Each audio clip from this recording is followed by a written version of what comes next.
A verdadeira magia de Harry Potter. 15 detalhes que o mundo mágico pega emprestado da história. Desde a publicação de A Pedra Filosofal em 1997, a franquia Harry Potter explodiu globalmente. Harry, Ron e Hermione são alguns dos personagens mais amados da literatura infantil, e suas aventuras no mundo mágico chegaram até mesmo à tela grande e ao palco. O Potterverse é de imaginação impressionante, embora isso não queira dizer que seja desprovido de verdade. De bestas fantásticas à misteriosa ciência da alquimia, o mundo de bruxaria e magia de J.K. Rowling é repleto de influências históricas e mitológicas, esperando para serem descobertas. Atenção! A partir de agora há spoilers para filmes e séries. Continue por sua conta e risco. Nicolas Flamel era uma pessoa real. No primeiro livro e filme da série, Harry Potter e a Pedra Filosofal, Harry come seu primeiro sapo de chocolate no trem para Hogwarts e descobre uma carta de bruxo e bruxo famosos, que descreve um homem chamado Nicolas Flamel. Nos livros, Flamel é amigo do diretor de Hogwarts, Albus Dumbledore, e o homem responsável pela criação da Pedra Filosofal titular. No entanto, Flamel não é uma invenção de Rowling. Ele realmente existiu. Nascido em Pontoise, França, por volta de 1330, ele foi um escriba e livreiro bem-sucedido. Após sua morte em 1418, começaram a circular rumores de que ele havia aprendido segredos alquímicos em uma peregrinação a Santiago de Compostela, no noroeste da Espanha. A alquimia era considerada uma das artes mais elevadas nos períodos medieval e renascentista, e muitas pessoas a estudavam. É um tipo de química medieval, preocupada com a transformação da matéria, por exemplo, transformar metais básicos em ouro. Os alquimistas acreditavam que a natureza tinha segredos a revelar, que poderiam ser descobertos por meio de experimentação cuidadosa. A prática explora o desejo da humanidade de buscar mais conhecimento, e agora é considerada parte da história da ciência. Mas, apesar dos rumores, não há evidências reais de que o verdadeiro Nicolas Flamel tenha tido algo a ver com alquimia. A Pedra Filosofal. Não só se acreditava que o verdadeiro Nicolas Flamel era um alquimista, como também se acreditava que ele havia descoberto a lendária Pedra Filosofal. É uma pedra vermelha rubi, como diz a primeira história de Harry Potter, que pode transformar metal em ouro e também pode produzir o elixir da vida, e é algo que os cientistas realmente buscaram descobrir na Idade Média e além. No século XIII, um vasto número de obras árabes chegaram à Inglaterra e foram traduzidas para o latim, incluindo tratados sobre alquimia, que falavam de uma substância irreconhecível que eles chamavam de Pedra Filosofal. A busca continuou até o século XVII. Agora sabemos que Isaac Newton se envolveu secretamente com alquimia, e embora a Pedra Filosofal nunca tenha sido descoberta, a ciência levou a outras descobertas significativas. Destilação, láudano, tintas a óleo e outros tipos de tintas foram todos descobertos graças à alquimia. Vassouras. Harry Potter, descobrimos em A Pedra Filosofal, tem um talento natural para voar em uma vassoura. E voar em vassouras é uma habilidade essencial no jogo de quadribol, o esporte de equipe mais importante do mundo bruxo. A imagem de uma bruxa voando em uma humilde vassoura se tornou um arquétipo datando do século XV, quando se acreditava que as bruxas invocavam demônios que podiam encantar suas vassouras para voar. Os registros do magistrado francês Claude Tolazan, que esteve envolvido em uma série de julgamentos de bruxas abrangendo cerca de 20 anos no início dos anos 1400, são particularmente esclarecedores. Eles revelam que as bruxas em julgamento alegaram, sob tortura, que saíam à noite na companhia de demônios e estrangulavam crianças. Elas então untavam suas vassouras com a gordura de suas vítimas e voavam para um banquete com o diabo. No cânone de Harry Potter, o fato de bruxos voarem em vassouras é seu segredo mais mal guardado, popular como transporte mágico porque são portáteis, baratos e não exigem explicações aos trouxas, as pessoas não mágicas, sobre o motivo de estarem de posse de uma vassoura. Familiares. No início de A Pedra Filosofal, Harry é levado ao Beco Diagonal, o equivalente bruxo da Oxford Street, onde, entre outras coisas, ele adquire sua própria coruja, Hedwig. Em outro lugar, vemos alunos com gatos, ratos e, no caso de outro personagem chamado Neville Longbottom, um sapo. Mas estes não são semelhantes aos familiares como nossos antepassados medievais os teriam entendido. O Oxford English Dictionary define um familiar como um espírito, geralmente tomando a forma de um animal que obedece e auxilia uma bruxa. Junto com suas vassouras e chapéus pontudos, bruxos têm sido associados a familiares pelo menos desde o século XVI. O uso mais antigo registrado vem de um dos sermões do reformador francês João Calvino.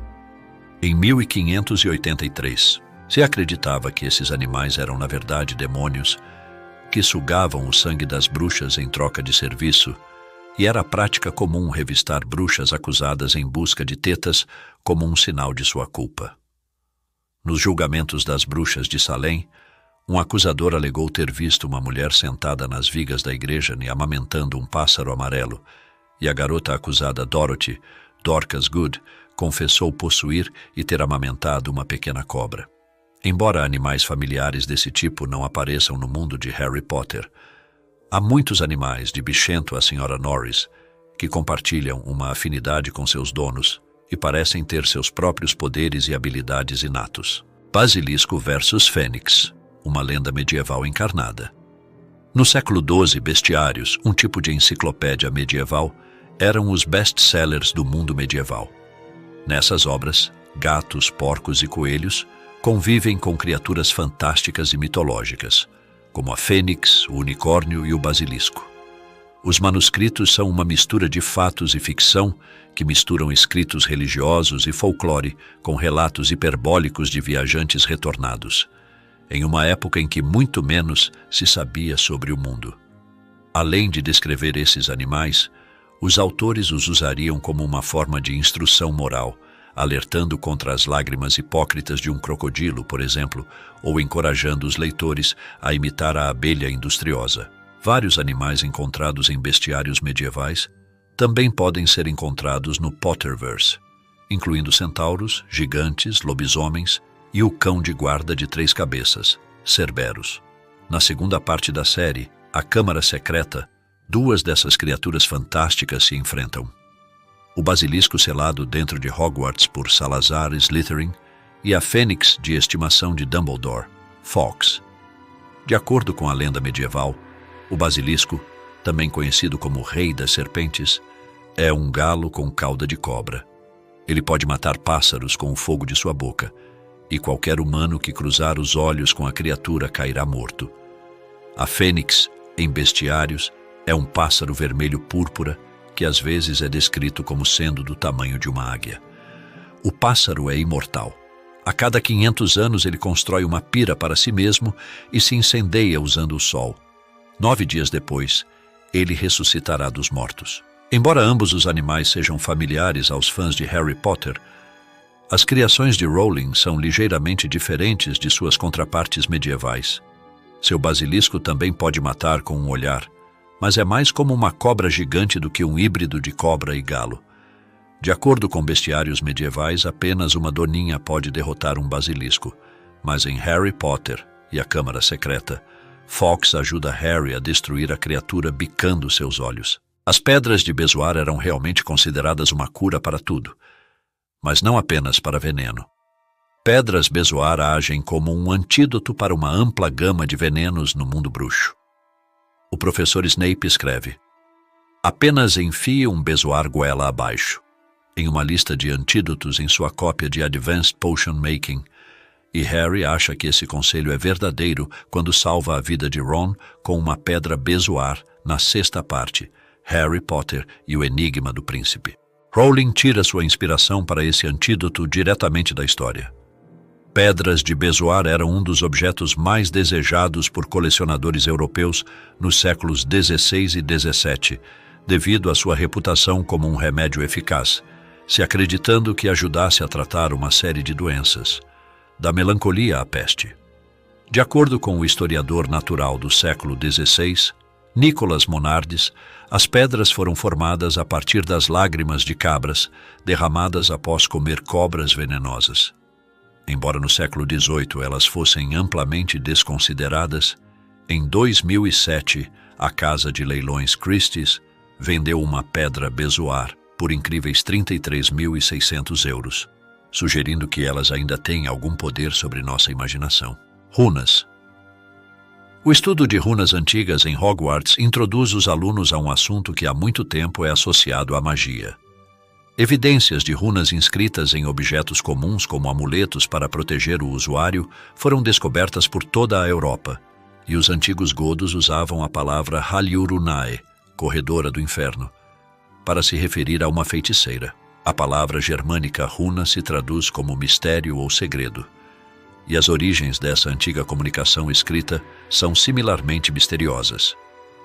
Enquanto muitos acreditam que foram inspirados pelos antigos alfabetos grego e romano, a mitologia nórdica conta uma história mais convincente, na qual o deus Odin se sacrifica em troca do conhecimento das runas.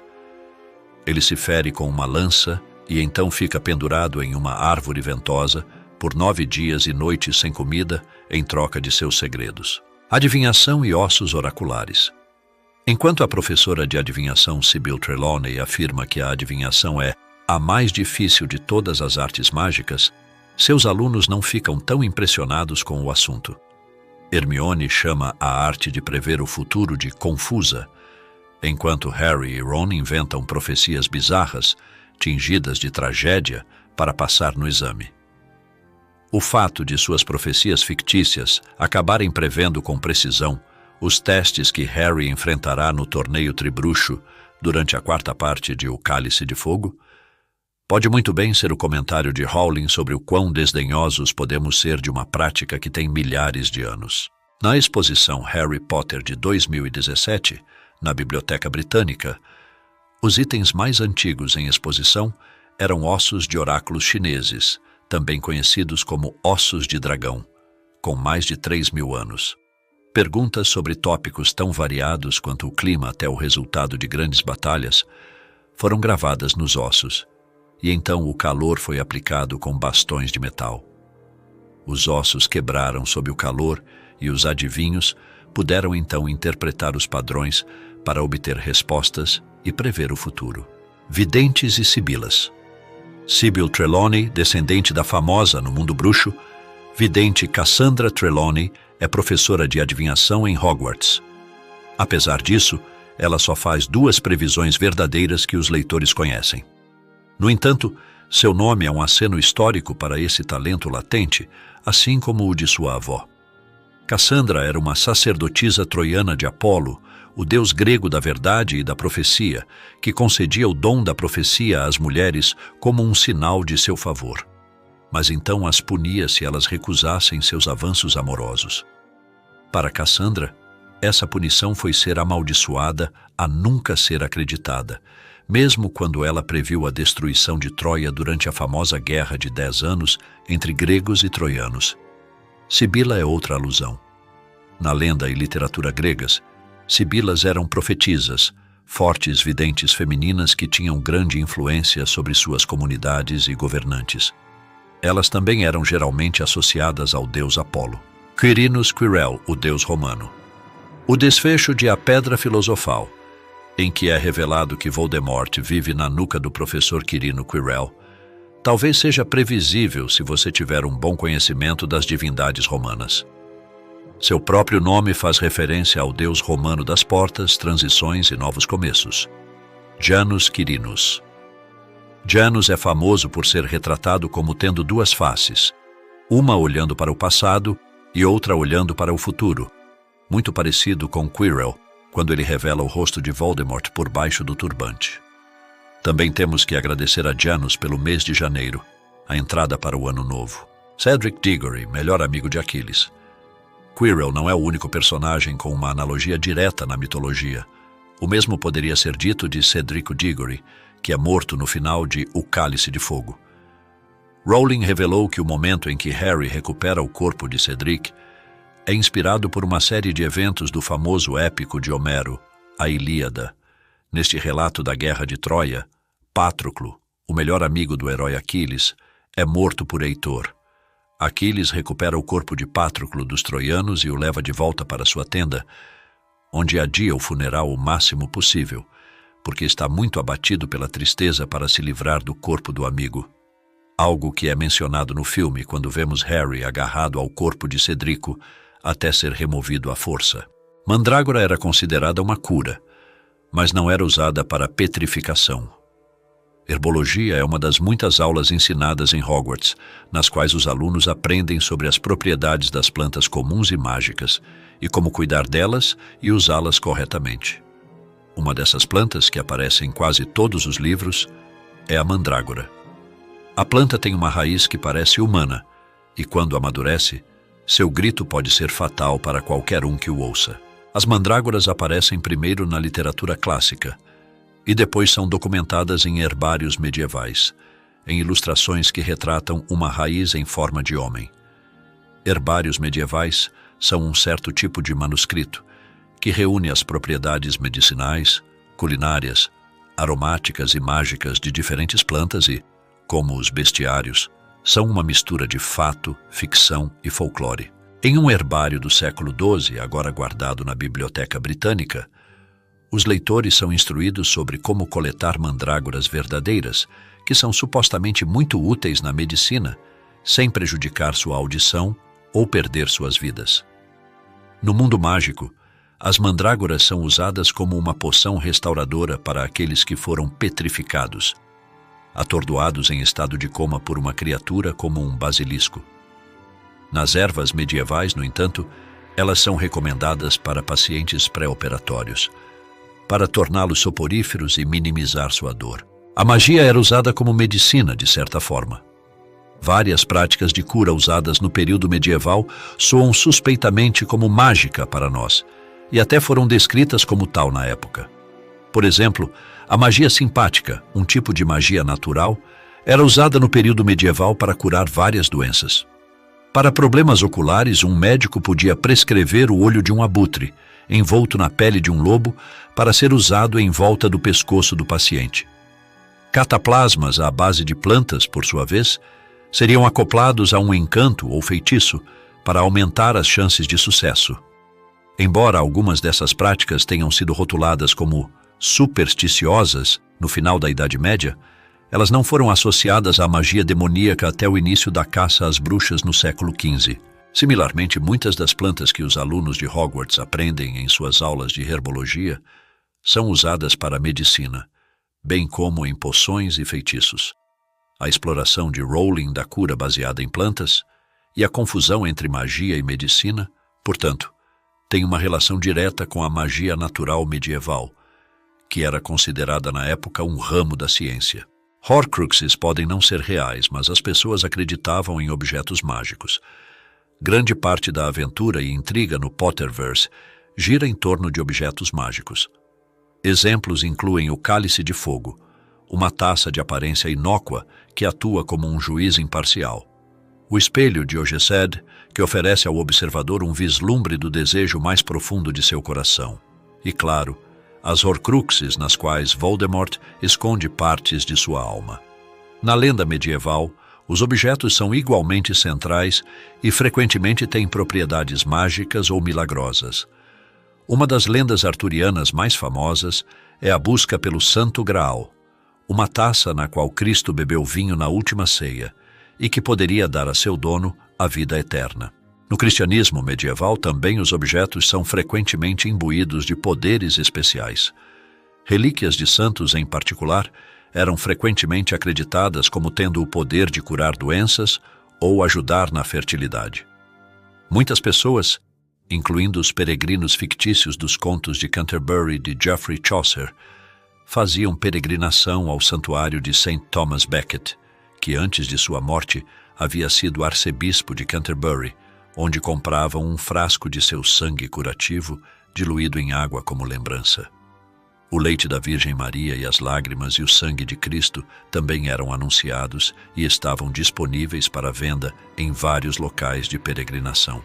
Abracadabra, a maldição da morte e a cura para a malária. Avada Kedavra, a maldição da morte, supostamente inflige morte instantânea e inevitável, que é o que torna Harry Potter tão famoso. O menino que sobreviveu é a única pessoa conhecida que sobreviveu a ela. Falando no Festival do Livro de Edimburgo em 2004, Rowling revelou que a maldição é inspirada por um antigo feitiço em aramaico, que significa que a coisa seja destruída. No entanto, o feitiço aramaico ao qual ela se refere é de cura e proteção, e não de destruição. É também uma das possíveis fontes para a frase mágica abracadabra, embora a frase também possa ser derivada do hebraico Ab, Ben e Ruach HaKodesh, Pai, Filho e Espírito Santo, ou mesmo da palavra mágica Abraxas, cujas letras na numerologia grega somam 365, o número de dias em um ano. O primeiro uso registrado de abracadabra pode ser encontrado em uma cópia manuscrita do século XIII, do Liber Medicinalis, livro de medicina, de Quintus Serenus, onde é escrito 5 vezes como um amuleto para curar malária. Ainda é usado nos dias atuais para invocar uma sensação de magia. O que você achou? Deixe sua opinião abaixo nos comentários. Ela é muito importante para o canal. Se você gostou do conteúdo, compartilhe o vídeo com seus amigos e conhecidos. Um forte abraço. Nos vemos em breve. Até lá.